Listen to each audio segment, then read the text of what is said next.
Aquí solo entra quien trabaja. La voz de Mariana resonó por el pasillo del edificio como un látigo, cortante y fría. Yo estaba allí, parada frente a la puerta del apartamento donde vivían mi hijo Gabriel y sus dos hijos, mis nietos, sujetando una bolsa con los buñuelos de viento que hacía todos los sábados. Mis dedos temblaban alrededor del asa de plástico. Las palabras de ella no eran solo un grito, eran una sentencia, una humillación pública, destinada a reducirme al tamaño de un grano de polvo. Vecinos comenzaron a abrir las puertas, rostros curiosos espiando por la rendija, ojos juzgadores fijándose en mí. Sentí mi rostro arder, no de vergüenza por mí misma, sino por la crueldad innecesaria de aquella mujer que yo había recibido con los brazos abiertos en mi familia. Mariana, solo vine a traer un dulce para los niños. Mi voz salió baja, casi un susurro estrangulado. No quería pelear, nunca quise, pero ella dio un paso al frente, los ojos estrechados como los de un predador frente a la presa.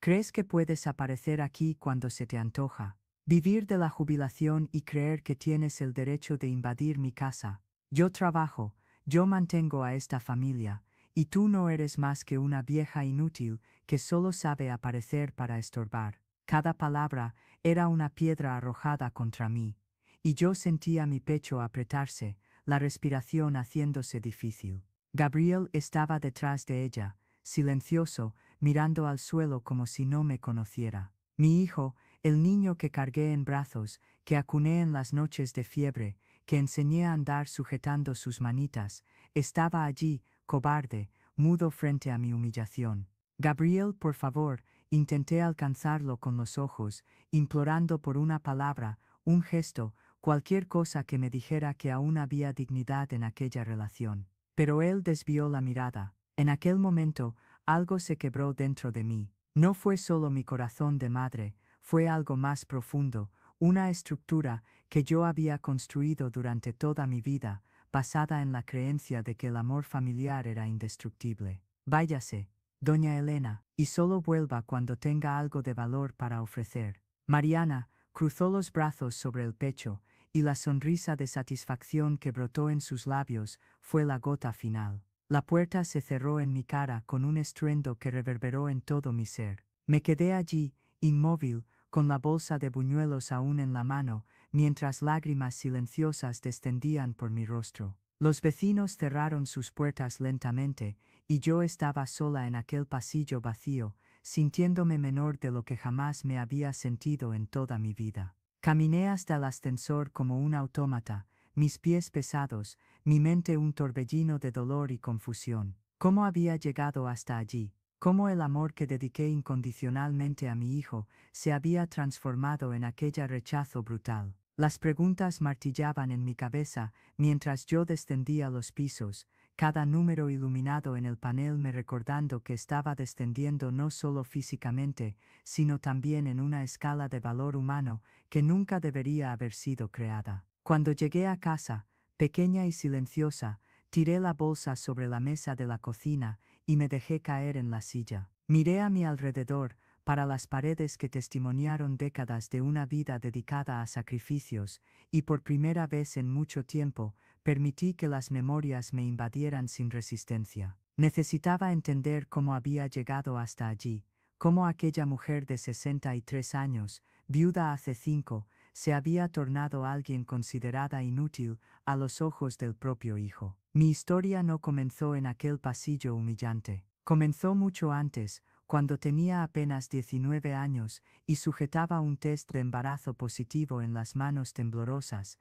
sabiendo que mi vida cambiaría para siempre. Roberto y yo éramos jóvenes, apasionados e ingenuos. Nos casamos rápidamente, y Gabriel nació 6 meses después, un bebé menudo que lloraba toda la noche y me robaba el sueño. Roberto trabajaba como camionero, pasaba semanas fuera de casa, y yo me vi sola con un bebé en los brazos, sin experiencia, sin familia por cerca, apenas con mi determinación de ser una buena madre. Yo había abandonado la facultad de pedagogía en el segundo semestre para casarme y cuidar de Gabriel. En la época, parecía la elección correcta, la única posible. Mi madre había muerto cuando yo tenía 15 años, y mi padre, un hombre amargado y distante, dejó claro que yo estaba por cuenta propia. Roberto era mi familia ahora, y Gabriel era mi propósito. Pasé los primeros años de la maternidad en un apartamento minúsculo, haciendo malabarismos entre pañales, biberones y las cuentas que siempre parecían mayores que nuestro presupuesto. Aprendí a coser para arreglar la ropa de Gabriel y hacer las mías propias. Aprendí a cocinar con creatividad, transformando ingredientes simples en comidas que llenaban el estómago y calentaban el corazón. Aprendí a ser fuerte, incluso cuando la soledad gritaba dentro de mí. Gabriel creció, y con él crecieron mis responsabilidades. Roberto empezó a beber, los viajes se convirtieron en excusas para huir, y el matrimonio que un día fue hecho de sueños se convirtió en una guerra silenciosa de resentimientos. Cuando Gabriel tenía 12 años, Roberto sufrió un accidente en la carretera. No murió, pero quedó con secuelas que le impidieron trabajar. De repente, me vi como la única proveedora de la familia. Conseguí un empleo como auxiliar de limpieza en una escuela. Me levantaba a las 5 de la mañana, limpiaba baños, pasillos, salones de clase, y volvía a casa exhausta, solo para cocinar, cuidar de Roberto y ayudar a Gabriel con las tareas. Nunca me quejé, nunca dejé que él viera mi cansancio. Quería que mi hijo tuviera una infancia mejor que la mía, que él tuviera oportunidades que yo nunca tuve. Y Gabriel creció inteligente, guapo, lleno de sueños. Yo lo incentivé a estudiar, pagué un curso preuniversitario con el dinero que ahorraba cortando gastos de todo lo que era posible. Cuando él entró en una universidad pública para ingeniería, lloré de alegría. Parecía que todo el sacrificio había valido la pena. Roberto murió cuando Gabriel estaba en el tercer año de la facultad, víctima de un infarto fulminante. Yo lo enterré sin lágrimas, porque el hombre que amé ya había muerto años antes, sustituido por un extraño amargo y alcohólico. Gabriel quedó afectado, pero yo fui su roca, su apoyo, su fortaleza. Continué trabajando, continué siendo madre, continué siendo todo lo que él necesitaba. Fue justo después de la graduación de Gabriel que Mariana entró en nuestras vidas. Ella era bonita, confiada, de una familia de clase media alta que siempre dejaba claro, sutilmente, que yo no estaba a la altura. Recuerdo la primera vez que la conocí, en una cena que hice con todo cariño, preparando cada plato con esmero. Ella mal tocó la comida, comentó que estaba acostumbrada a sazones más refinadas, y Gabriel se rió como si fuera una broma graciosa. Yo me tragué la incomodidad y sonreí, porque quería que mi hijo fuera feliz. Si ella lo hacía feliz, yo aceptaría. El matrimonio fue una ceremonia pomposa que la familia de Mariana financió. Yo me sentí desplazada entre los invitados elegantes, con mi vestido simple y mis zapatos gastados. Pero estaba allí por Gabriel, por mi hijo, y eso era todo lo que importaba. En los primeros años, yo aún era bienvenida. Visitaba con frecuencia, llevaba comida, cuidaba de los nietos cuando nacieron. Luisa y Pedro eran mi alegría, niños dulces que corrían a mis brazos siempre que yo aparecía. Pero poco a poco, Mariana empezó a cambiar. Pequeñas indirectas sobre mi jubilación, sobre yo no tener nada que hacer, sobre yo siempre aparecer sin avisar. Gabriel, siempre del lado de ella, empezó a concordar. Las visitas fueron espaciadas, hasta que se tornaron casi inexistentes por iniciativa mía, para evitar conflictos. Y entonces vino aquel sábado fatídico, cuando decidí que necesitaba ver a mis nietos. No había hecho nada de errado, apenas quería llevar un cariño, un pedazo del amor que transbordaba en mí, pero fui recibida con aquella humillación, aquella crueldad innecesaria. Sentada en mi cocina silenciosa, mirando para los pastelitos que nadie comería, sentí una rabia naciendo en mí. No era apenas rabia de Mariana, sino de mí misma, por haberme permitido ser tratada de aquella forma, por haber aceptado migajas de afecto de un hijo que yo había criado con tanta dedicación. Pasé días sumergida en una tristeza profunda. No salía de casa, no atendía el teléfono, apenas existía en un estado de adormecimiento emocional. Fue mi vecina, doña Concepción, una señora de 70 años con más vitalidad de la que yo imaginaba posible, que tocó a mi puerta y se rehusó a irse hasta que yo abriera. Ella entró, me miró con aquellos ojos experimentados que ya habían visto la vida desde todos los ángulos, y dijo, Elena, te vas a pudrir aquí dentro si continúas así. Ven conmigo. Ella me arrastró, literalmente, para un grupo de artesanía que se reunía en la iglesia del barrio. Yo resistí, alegando que no sabía hacer nada, que no era buena con las manos. Pero doña Concepción era insistente, y yo estaba demasiado débil para luchar. Fue en aquel grupo que conocí mujeres con historias tan dolorosas como la mía, mujeres que habían sido abandonadas, traicionadas, menospreciadas, pero que habían encontrado una forma de reconstruir sus vidas. Una de ellas, Nousa, me enseñó a hacer crochet. Ella decía que cada punto era una meditación, una forma de reorganizar los pensamientos mientras las manos trabajaban. Empecé tímidamente, haciendo piezas simples, y luego descubrí que tenía talento. Las mujeres del grupo elogiaban mi trabajo, pedían que yo hiciera piezas para ellas, y por primera vez en mucho tiempo, sentí que tenía valor. Fue Nousa quien sugirió que yo vendiera mis piezas online. Elena, esto aquí es lindo. Las personas pagarían bien por esto, ella dijo, sosteniendo un chal que yo había hecho. La idea me pareció absurda al inicio. Yo, una mujer de 63 años, vender cosas por internet, pero Nousa me ayudó a crear un perfil en una plataforma de ventas, tomó fotos profesionales de mis piezas y las publicó. Para mi sorpresa, los pedidos comenzaron a llegar. Primero uno, después tres, después decenas. Apenas podía seguir el ritmo de la demanda. A la gente le encantaba mi trabajo, dejaban comentarios cariñosos, lo recomendaban a sus amigas. Por primera vez desde que me jubilé, tenía un ingreso extra, un propósito, algo que era solo mío. Meses pasaron, y me transformé. Ya no era esa mujer quebrada que había sido humillada en un pasillo. Me despertaba animada, ansiosa por ver los nuevos pedidos, por crear piezas cada vez más elaboradas. Mi casa, antes silenciosa y sombría, estaba llena de colores, de hilos, de vida. Había recuperado mi dignidad, no a través del reconocimiento de mi hijo, sino a través del reconocimiento propio, del descubrimiento de que yo tenía valor independientemente del papel que desempeñaba en la vida de otras personas. Si estás leyendo esta historia,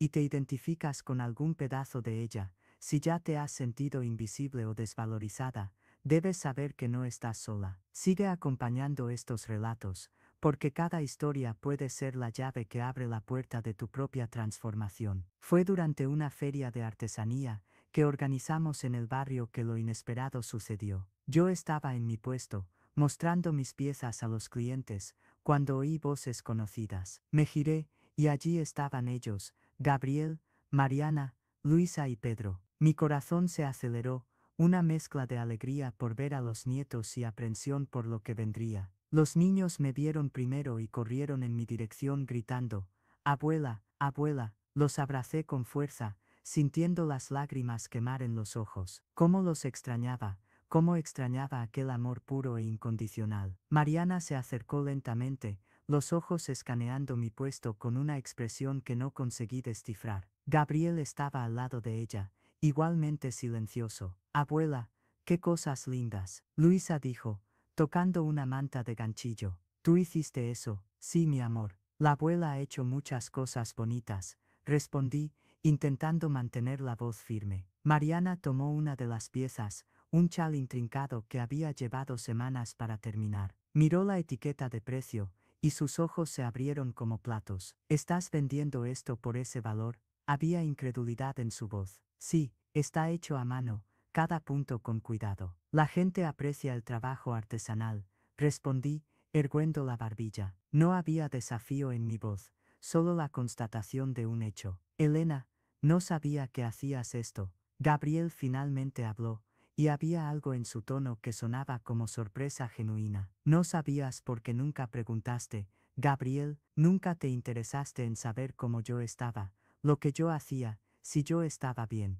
Pero está todo bien. Yo descubrí que no necesito la aprobación de nadie para tener valor. Descubrí que mi trabajo, sea él cual fuere, tiene dignidad». Las palabras salieron calmas, pero cargadas de una verdad que no podía más ser ignorada. Mariana abrió la boca para hablar, pero Nousa apareció a mi lado sonriendo. Elena es la estrella de nuestro grupo, sus piezas son las más vendidas. Ella tiene pedidos para los próximos 3 meses. A propósito, Elena, aquella cliente de Sao Paulo, confirmó el pedido de los 20 chales para la boutique de ella. Vi el rubor subir por el rostro de Mariana. Gabriel parecía genuinamente impresionado. Pedro tiró de la manga de la madre y dijo: «Mamá, podemos pedirle a la abuela que haga una manta para mi cuarto. Aquella azul es del color que me gusta». «Claro, mi amor, la abuela haría con el mayor placer. Pero ahora estoy con muchos pedidos, entonces tendría que esperar un poquito». Acaricié el pelo de él,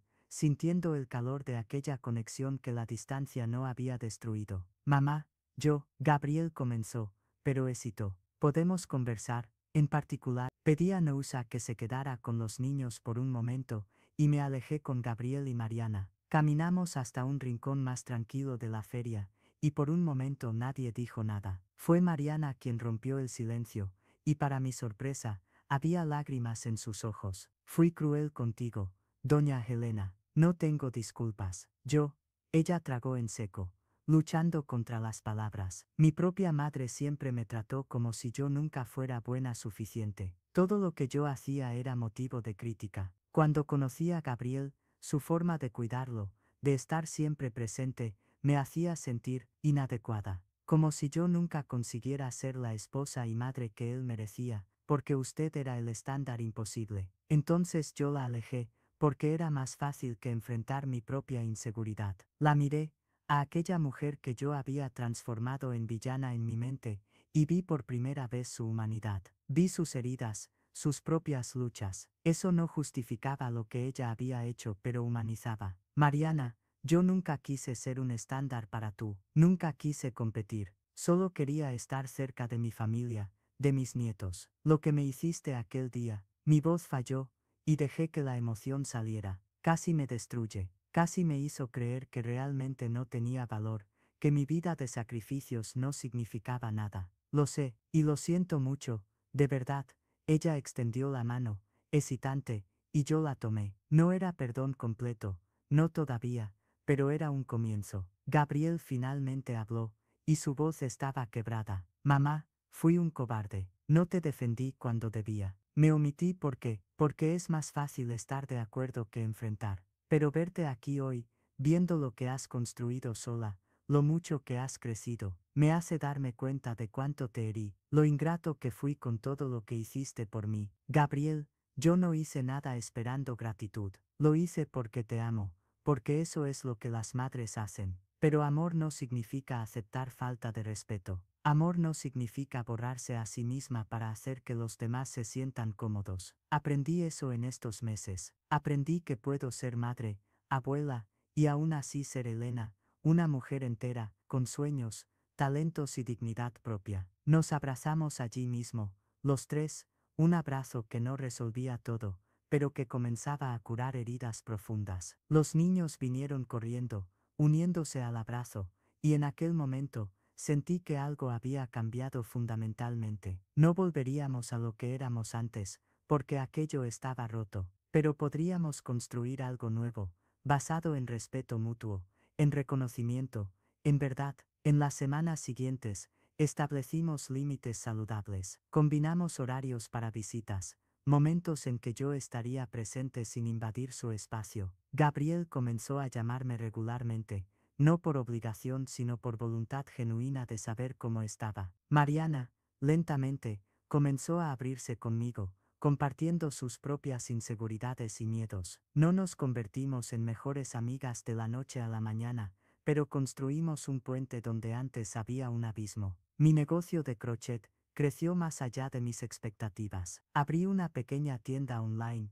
contraté a 2 mujeres del grupo para ayudarme con los encargos, y juntas creamos una cooperativa que no solo nos daba ingresos, sino también dignidad y propósito. Cada pieza que vendíamos cargaba la historia de una mujer que se negó a desaparecer, que se negó a aceptar que su valor había expirado. Hoy, cuando miro hacia atrás, a aquella mujer humillada en el pasillo, siento compasión por ella, pero también orgullo. Orgullo porque ella no se rindió, porque ella usó el dolor como combustible para una transformación profunda. La humillación que debería haberme destruido, acabó liberándome. Me liberó de la necesidad de aprobación externa, de la creencia de que mi valor estaba atado a lo que yo hacía por los demás. Descubrí que trabajar no significa solo tener un empleo formal, significa tener propósito, significa crear, significa contribuir con el mundo de formas que solo tú puedes hacer. Gabriel me dijo recientemente, mientras tomábamos café en mi casa, que admira a la mujer en la que me he convertido, que se siente inspirado por mi valentía de recomenzar cuando todo parecía perdido. Y yo le dije algo que aprendí en estos meses de reconstrucción: la vida nunca acaba mientras aún respiras. Siempre hay tiempo para reinventarse, para descubrir nuevos talentos, para negarse a ser definida por las expectativas ajenas o por los roles que la sociedad intenta imponer. No guardo rencor a Mariana o a Gabriel. Guardo gratitud por la lección brutal que me enseñaron, que yo soy completa por mí misma, que mi valor no disminuye cuando alguien falla en reconocerlo, que la dignidad verdadera viene de dentro, no de fuera. Sigo siendo madre, sigo siendo abuela, pero ahora también soy Elena, artesana, empresaria, mujer que descubrió su fuerza, cuando el mundo intentó convencerla de que ella no tenía ninguna. Las personas me preguntan si perdoné completamente. La verdad es que el perdón es un proceso, no un evento único. Algunos días es fácil, otros días la angustia aún aprieta el pecho, pero elijo todos los días no permitir que aquella humillación defina quién soy. Elijo recordar que soy más que el peor momento de mi vida, que soy más que el dolor que me infligieron. Soy la suma de todas las batallas que libré, de todos los sacrificios que hice, de toda la belleza que creé con estas manos que un día solo lavaron pisos, y hoy tejen sueños en hilos coloridos. Si hay una lección que aprendí que quiero dejar para quien lea mi historia, es esta: nunca permita que nadie te convenza de que eres inútil. No importa tu edad, tu situación económica, tu historial, tienes valor inherente simplemente por existir, y ese valor no necesita ser probado a nadie. El trabajo que dignifica no es solo aquel que genera dinero, sino aquel que genera significado, que te hace despertar con propósito, que te hace sentir viva. Puede ser un empleo formal, puede ser un hobby, puede ser voluntariado, puede ser arte. Lo que importa es que sea tuyo, que sea verdadero, que sea una expresión de quién realmente eres. Hoy, cuando veo a Lucía y Pablo jugando en mi sala, rodeados por los ovillos de lana coloridos, cuando Gabriel me abraza con cariño genuino, cuando Mariana me pide consejos sobre cómo lidiar con sus propias inseguridades, sé que aquel día terrible en el pasillo no fue un fin, fue un comienzo disfrazado de tragedia. Fue el empujón que necesitaba para dejar de vivir a través de los demás y empezar a vivir para mí misma. Y vivir para una misma no es egoísmo, como la sociedad a veces intenta hacernos creer. Es la forma más pura de amor propio, y solo cuando aprendemos a amarnos podemos realmente amar a los otros de forma saludable. Mi casa ya no es silenciosa, está llena de risas, de conversaciones, de clientes que vienen a buscar encargos, de mujeres del grupo que pasan a tomar café y compartir historias. Mi vida ya no es pequeña, es vasta, colorida, llena de posibilidades que ni siquiera imaginaba que existían. Y todo esto comenzó en el momento en que decidí que no sería más definida por el desprecio ajeno, sino por mi propia capacidad de resurgir, de reinventarme, de negarme a desaparecer. Porque mujeres como yo, mujeres como nosotras, no desaparecen. Nos transformamos, nos adaptamos, nos hacemos más fuertes en los lugares donde fuimos quebradas. Y esa es la más bella venganza contra aquellos que intentaron disminuirnos. Simplemente florecer.